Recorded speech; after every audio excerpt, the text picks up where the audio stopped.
wake up the world. We're just boys and girls. He can still wake up the world.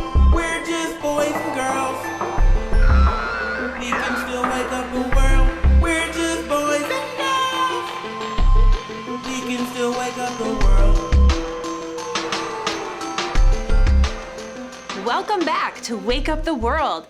God is in control of everything in heaven and on earth. Nothing is outside of his good plan. This is very good news. It means that God is never surprised by anything.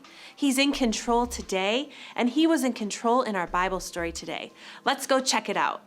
God had chosen Abraham to be the father of a large family, a great nation through whom God would bless the entire world.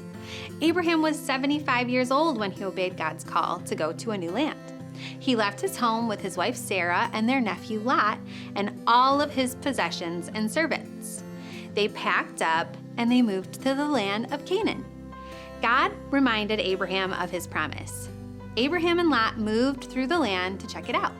The land wasn't big enough to support the whole family, so Lot chose that he would live in a city called Sodom, and Abraham went to Hebron.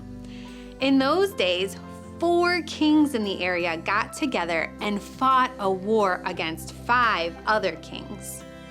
The 4 kings won against the 5. Their armies took everything. They took all the food, animals, stuff, and people from the cities of Sodom and Gomorrah. The kings even captured Lot.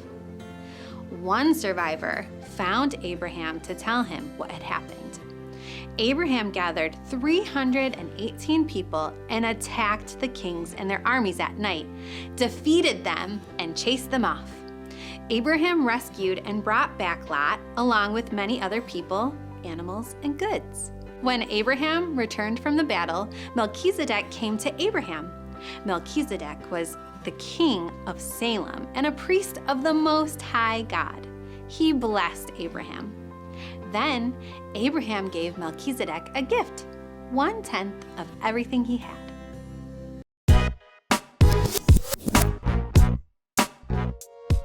Welcome back, friends, to #Bring It All Together. We are going to talk about the story and figure out why it still matters today. Yeah, and so lately we've been listening a lot about the promises to Abraham and all that God had in store for him. Yeah, so last week we saw God's big promise of how Abraham would have this huge family and they'd be more than all the stars in the sky.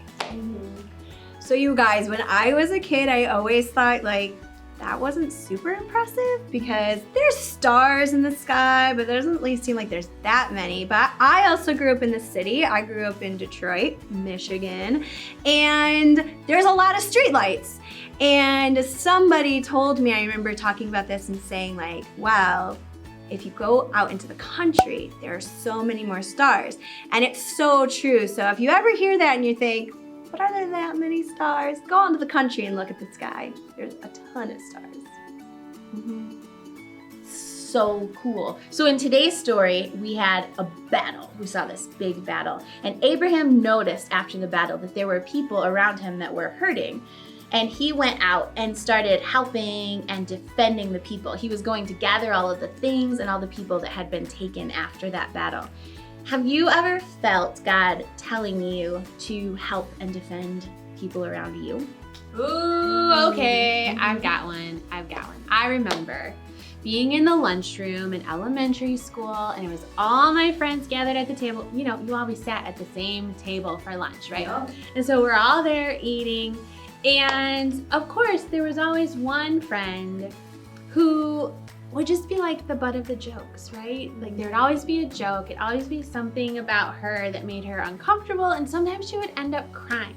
And guys, I remember this one day, I was finally like, no, she's my friend, and the one talking to her is my friend, and we need to stop doing this. And so I remember asking her to stop making fun of her. And that story is so long ago, but I remember I heard from this friend that I stood up for, and she remembered that story. She remembered feeling so glad that I, loved her enough to ask them to stop saying those mean things to her. Oh, yeah. Oh, yeah, I love that. And it's so hard sometimes to stand up to people, whether they're our friends or a bully, but it's so important to stand up for other people. And Abraham, because he did this wonderful thing, standing up for other people, Melchizedek blessed him, and which was a big deal because he was a priest of God. Yes. Yeah, so he, it was like such a great thing. It was a great thing. And it was kind of like a domino effect. So Abraham listened to God, and he listened to God telling him to help and defend people, and then Melchizedek did that too. And it's a way that the whole world at that time after this battle started to change. Kind of like when we say, don't just sit there, go wake up the world. Oh. We can help and defend the people to wake up the world. Right? Okay, we brought it all together. Yeah. Bye. Melchizedek means king of righteousness. Melchizedek was a king and a priest, kind of like Jesus. Jesus is greater, of course. He is the perfect king and priest. Jesus died on the cross and rose again to bless all who trust him by providing forgiveness and eternal life. Don't just sit there. Go wake up the world.